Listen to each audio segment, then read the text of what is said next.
It was a quiet Tuesday morning, light rain tapping gently against the glass ceiling of the Hamilton Commerce Center in San Diego. The air was still, the fake potted plants standing stiffly in place, leather couches neatly aligned under the muted lighting. A man entered, calm demeanor, steady steps, as if he knew every tile beneath his feet. His name was Marcus Lane, 38 years old. He wore dark jeans, a crisp white shirt, and carried a black laptop bag slung over one shoulder. A Bluetooth earpiece sat in his right ear, his lips moving slightly. He seemed to be on a call. Standing near the glass wall, Marcus glanced at documents on his phone, patiently waiting for a contact from the fourth floor, the headquarters of Halverson Cybertech, where he had a scheduled meeting from 2 weeks ago.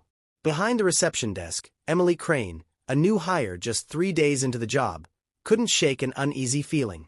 She frowned as she looked at Marcus. "You think that guy's off?" she whispered to her coworker. The colleague shrugged. But Emily didn't stop there. In her mind, a lone black man in dark clothes, standing quietly and talking to himself, automatically triggered the label, suspicious. No questions. No gritin. No verification. Emily picked up the desk phone and called building security. "There's someone acting suspicious in the lobby. Might be scoping the place out." It took less than 4 minutes. A patrol car from the San Diego Police Department pulled up outside. 2 officers entered, Officer Daniel Cross, tall and stern, and his partner, Officer Selena Huynh, calm, more observant. They had been told there was a suspicious individual in the building. No weapon. No threats. Just looked suspicious. Marcus looked up at the sound of footsteps. "Excuse me, sir. Can we have a word with you?"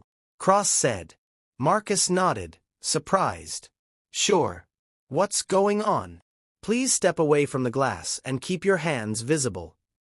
"I'm a federal agent," Marcus said, voice steady. "I'm here on assignment, waiting to meet with someone from Halverson Cybertech. This is a scheduled investigation."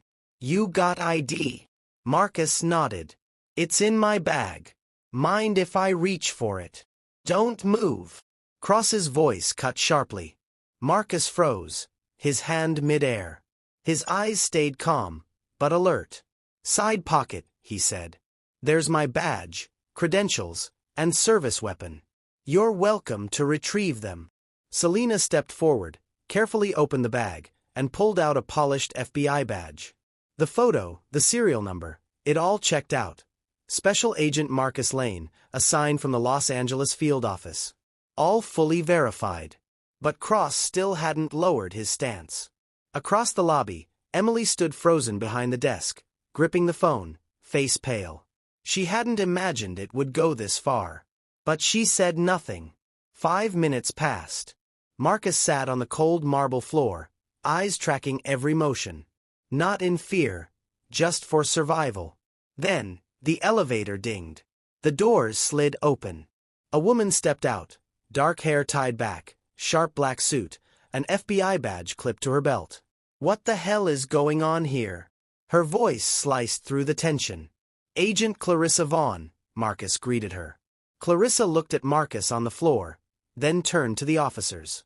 "This is Senior Agent Marcus Lane, assigned by me to conduct a cybersecurity investigation here. Why is he sitting on the floor?" Officer Selena spoke softly. "We got a call. Someone said he was acting suspicious." "Did he threaten anyone?" No. "Did he resist?" No. Clarissa turned to Cross. "Then why the hell did you treat him like a suspect before even checking his credentials?" Cross said nothing. Selena lowered her gaze, remorseful. Clarissa inhaled slowly. "You know Agent Lane reviewed applications this morning for the new behavioral task force? There was one officer he marked as promising. A Daniel Cross. Your data scored high." She turned to Marcus. "You flagged that file, didn't you?" Marcus nodded. "I thought he had good instincts. Knew how to read people." Clarissa's tone turned sharp. "And now?" Emily finally stepped forward, voice shaking. I didn't know. I just thought." Marcus looked at her. Not angry, just weary. "The funny thing is," he said, I was standing next to a building directory. You could have just asked for my name. Silence filled the lobby. Clarissa moved closer and said to Cross, "You know what ends careers? Not mistakes. The refusal to acknowledge them." Marcus rose to his feet. 7 minutes, he said quietly. That's all it took. 7 minutes, and it could have ended my career, or my life. He walked into the elevator with Clarissa, leaving behind a lobby colder than before.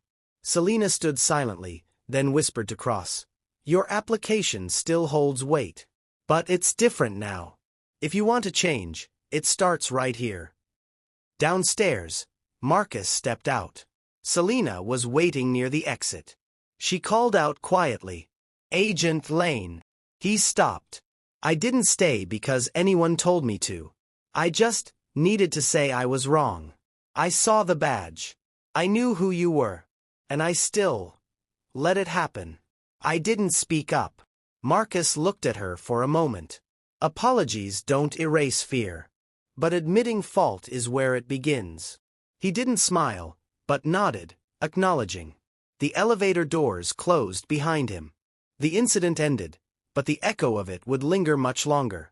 Because sometimes, the most dangerous thing isn't the sound of a gun. It's 7 minutes of silence in a lobby where someone should have just asked, "What's your name?"